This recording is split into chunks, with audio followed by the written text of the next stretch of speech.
So the challenge this week, obviously, you come off an emotional game against SMU back in the Big 12, and you're right into maybe the best team in the league in Oklahoma. Talk about that challenge and what you guys have to do. Yeah, I mean, coming into the Big 12, they say most of the championships go through Oklahoma. So in order for us to win a Big 12 championship, we know that we're going to have to go down there and play teams like that. So we're just looking forward to the challenge.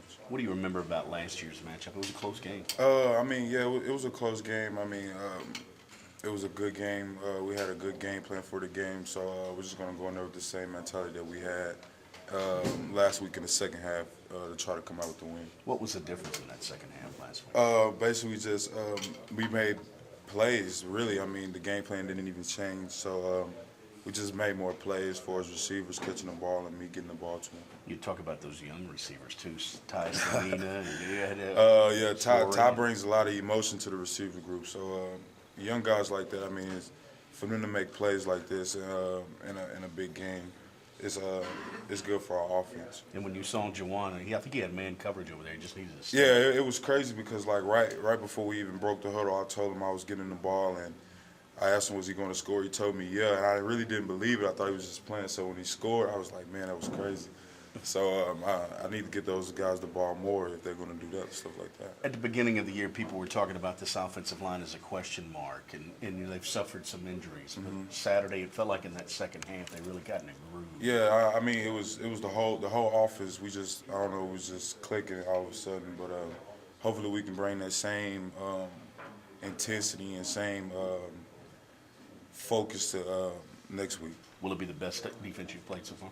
Yeah, I'm pretty sure every game from here on out is basically on the line for a Big 12 championship. So they're one of the top defenses in the Big 12, but I feel like going against Coach P and his defense every day, I mean, we're prepared for that.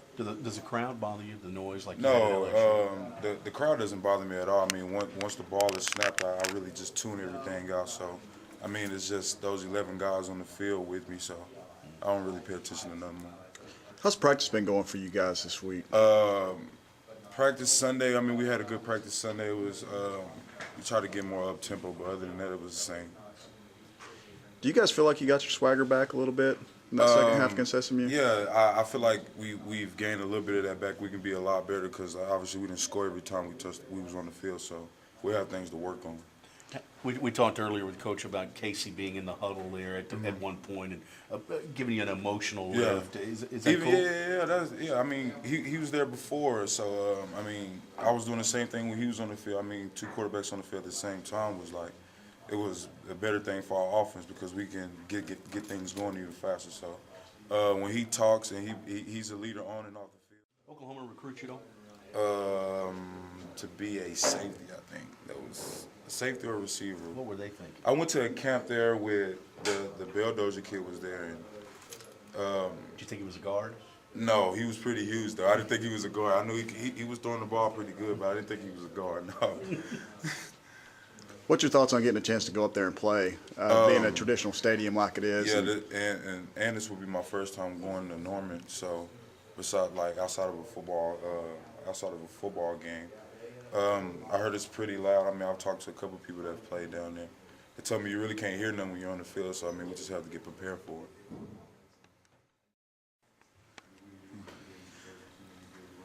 John, how forward are you looking to this game this week? Look forward to it. You know, we're getting back into the Big 12 play. A chance to go up to Norman and play a great team like Oklahoma on the road. It's exciting. And like I said, you know, we're getting back into the swing of things with the Big 12, and it's Big 12 from here on out. So conference play is definitely exciting. Last week, Coach Patterson said he needed to see some leadership, and he pointed out you as being one of those guys that came in, was not only talking to the defense but the offense. Was that something that you just saw in the moment that you needed to do? Yeah, I mean, the offense needed a spark, and obviously our play on defense up to this point hasn't fueled them enough. So, you know, I wanted to let them know that, you know, regardless of what type of struggles they were having, you know, we weren't turning our backs on them. We knew that eventually they were going to start clicking, and they did. You guys kind of drew a little criticism earlier this year against LSU for not getting much of a pass rush, but you guys have had 11 sacks the last two games. What's kind of been the things that's changed for you guys in order for you guys to get more pressure on the quarterback? I think we've paid close attention to the way quarterbacks handle pressure. For example, you know, the quarterback up at Tech was a scrambler, somebody who would escape at the moment he felt heat, and we had a game plan for how we were going to rush him. And the same type of thing with Gilbert last week. We knew he wasn't much of a drop back passer, so running around the edges wasn't going to do us any good. He was just going to have a lane to step up and throw the ball in, because he didn't panic like a lot of the quarterbacks we faced. So we've paid close attention to quarterbacks' tendencies and how they handle pressure, and that's helped us a lot as a defensive line. As a senior, how glad were you to see James and Terrell get some big-time sacks? You know, that's awesome. For those guys to come in and give us speed off the edge, you know, and that really builds their confidence to get out there and have sacks. You know, I think one of them, maybe both of them, were third down sacks. You know, I know that gives them a boost of confidence, and they're going to be huge for us the rest of the season. You know, the whole defensive line, when we can roll new fresh legs in like that, it really messes up offensive linemen.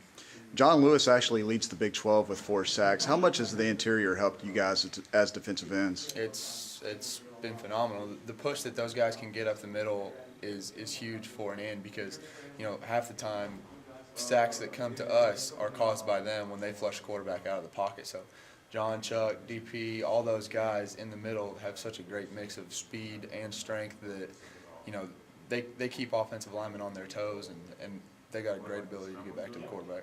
So what have you guys seen in the offensive line for Oklahoma? They're big. They're technical. The center's been there for 3, maybe 4 years as a starter. So I mean, they're not gonna mess anything up as far as protection, anything like that. They're a solid group of guys. So we're gonna have to really execute against them if we want to give our defense a chance. And how about Blake Bell? He's a running threat. He's a throwing threat. What have you seen out of him? You know, he's a great athlete, and yeah, like you said, a dual threat quarterback. So the preparation that we're going to have to put in to slow down somebody like that is huge, and that's what you got to hope to do. You're never going to shut down an athlete like that, but you've got to slow them down enough that it gives your defense a chance.